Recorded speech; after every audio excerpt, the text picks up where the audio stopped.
In each of our Meca applications, we have a toolbar at the top of the software. The toolbar contains several features that can make your experience more convenient. Starting at the left, we start with these three icons.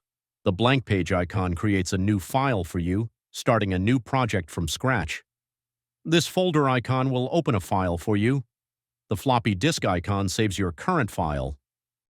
Next, we move on to the graphics buttons. This is the clipboard button.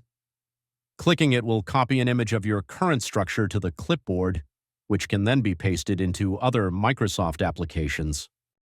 This cube icon will save your structure as an image. The supported formats will be shown on screen. This last icon is used to save your structure as a 3D model. The supported formats will also be shown on screen. Moving on, we arrive at the print options.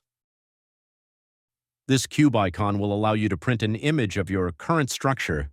This printer icon will print an image of your entire window. Here are the view options. These affect the angle at which your structure is viewed. This house icon will reset you back to the default view. These cube icons will let you view your structure from every main direction. There is another way to change the perspective of your building.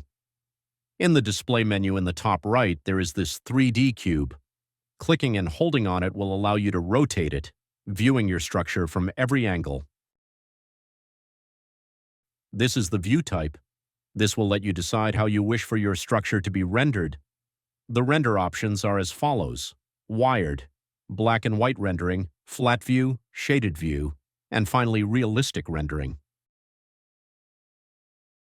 View projection will change the perspective of your graphic.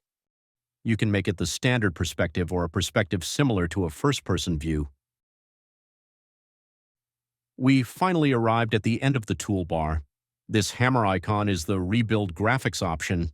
If you made changes to your structure but see no visual difference, this button will refresh your structure.